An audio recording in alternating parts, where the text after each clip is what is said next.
आदरणीय चौधरी ओम प्रकाश चौटाला जी। परिवार के 2 सदस्यों को पार्टी की प्राथमिक सदस्यता से निष्कासित कर दिया।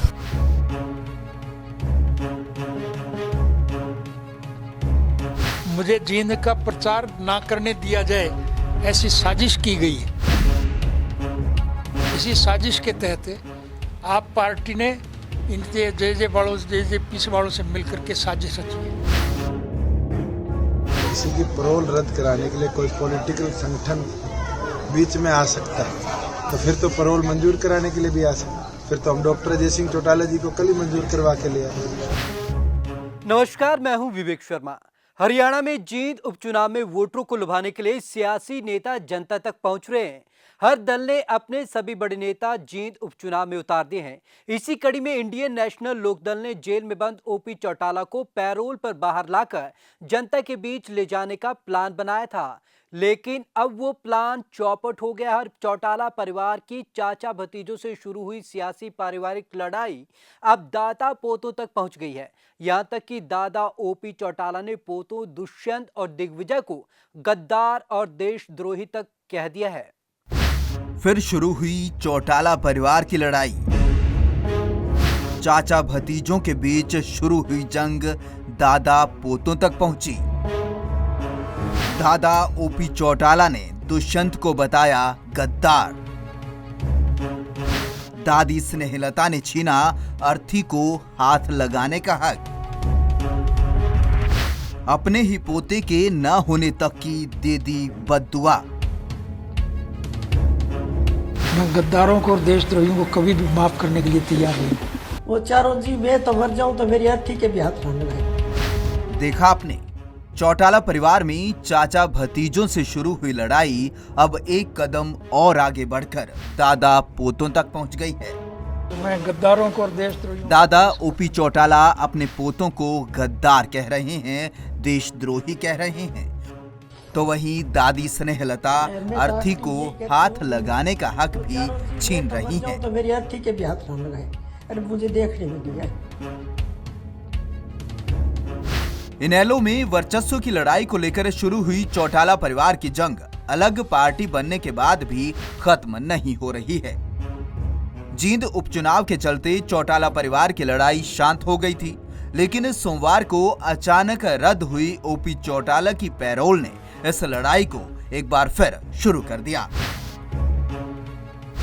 और शुरू भी इस कदर कर दिया कि पोते दिग्विजय और दुष्यंत दादा दादी को दुश्मन लगने लग गए।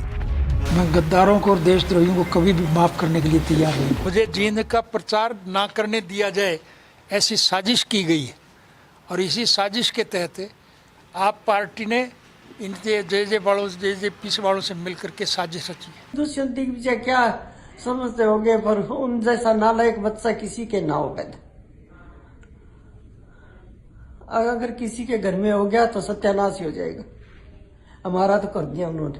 मैं तो आखिरी यही कहती हूँ, वो चारों जी मैं तो मर जाऊं तो मेरी अर्थी के भी हाथ ना लगाए। अरे मुझे देखने में दिया है।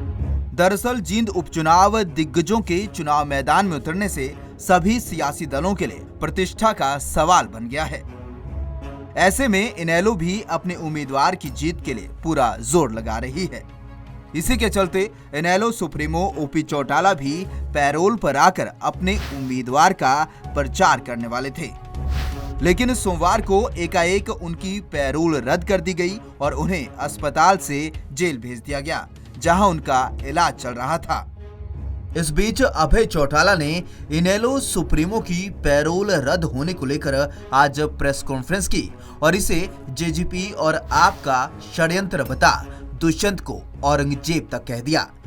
जेजेपी के लोगों ने मिलकर के केजरीवाल के साथ इस सारे षड्यंत्र को अंजाम देने का काम किया है। जो घिनौना काम इन लोगों ने किया है, ये काम तो औरंगजेब ने किया था, और या फिर अब इन लोगों ने मिलकर के षड्यंत्र रच करके चौटाला साहब के खिलाफ किया है। 85 साल वर्ष की उम्र के अंदर अगर उनको कल को हॉस्पिटल में जाने के बाद, जेल जाने के बाद, अगर कल कोई और दिक्कत आ गई उनके सामने, उन्होंने स्वयं ये बात बताई है कि मुझे तो इस बात को लेकर के भी अंदेशा है कि कहीं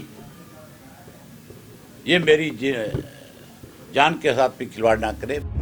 बता दें कि सोमवार सुबह ही आम आदमी पार्टी के राज्यसभा सदस्य ने एक प्रेस कॉन्फ्रेंस कर दिग्विजय चौटाला को पार्टी की ओर से समर्थन दिया था और उसके बाद दुष्यंत चौटाला ने भी इसके लिए केजरीवाल का धन्यवाद किया था। यहाँ पे जींद उपचुनाव के अंदर दुष्यंत चौटाला जी ने और दिग्विजय सिंह जी ने आम आदमी पार्टी से यहाँ पे इस चुनाव के अंदर मदद मांगी है। हमने अपने कार्यकर्ताओं से सलाह की और सलाह करके तय किया कि हमारे सारे कार्यकर्ता दिग्विजय चौटाला को जिताने के लिए यहाँ पे पूरा कार्य करेंगे। मैं तो धन्यवाद करूंगा अरविंद केजरीवाल जी का और उनकी पूरी टीम का कि आज उन्हें देखा कि एक युवा और कर्मठ उम्मीदवार जननायक जनता पार्टी द्वारा जींद में उतारा गया और उनका साथ जरूर दिग्विजय सिंह को एक नई ताकत देने का काम करेगा। सोमवार सुबह मिले इस समर्थन के बाद शाम को ही ओपी चौटाला की पैरोल रद्द हो गई, जिसके आरोप दुष्यंत दिग्विजय पर लगे। इन आरोपों से दुष्यंत और दिग्विजय भी काफी आहत दिखे।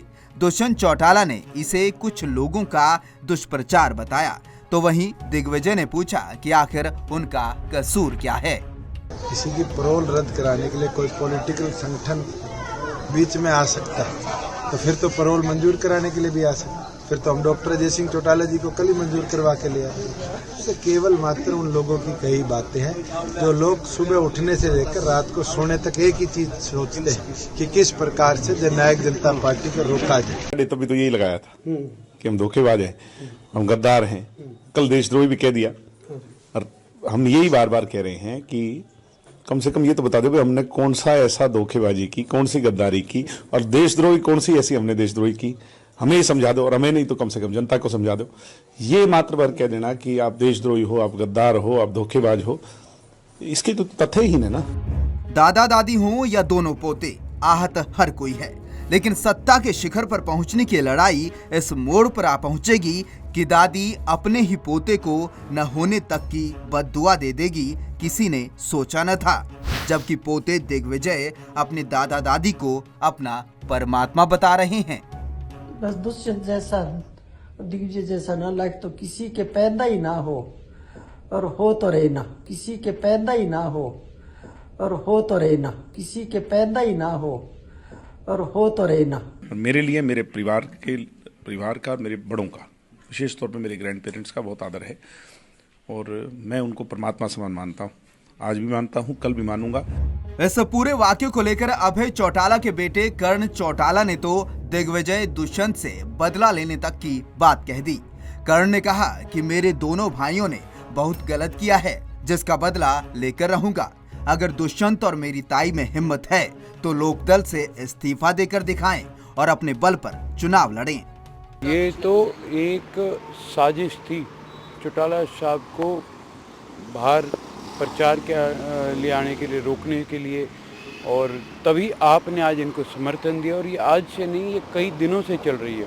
अगर इनमें दम है और अगर मेरे भाई में इतना दम है और मेरी ताई में इतना दम है तो ले आओ, लोकदल से इस्तीफा दे दो, अपने बलबूते पे चुनाव लड़ लो, फिर बात करूँगा इनसे।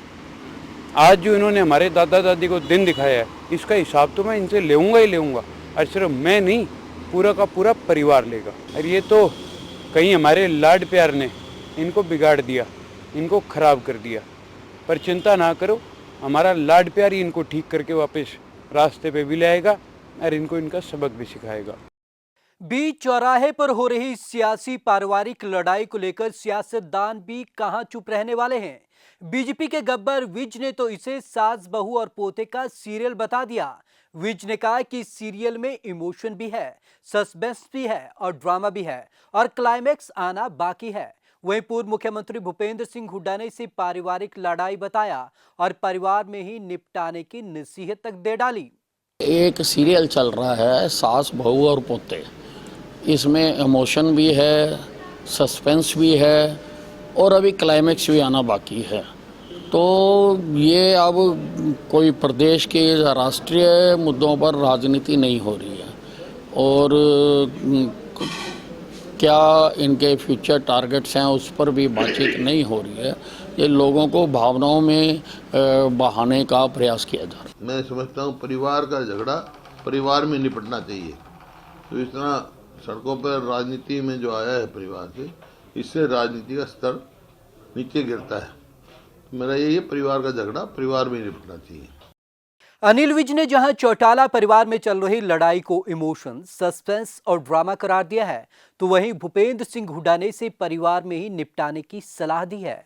अब देखना होगा कि चाचा भतीजों से शुरू हुई यह पारिवारिक सियासी लड़ाई दादा पोतों तक पहुंचने के बाद अब आगे क्या होता है, यानी क्लाइमैक्स क्या होता है, जब अभय चौटाला ने जान को खतरा तक बता दिया है।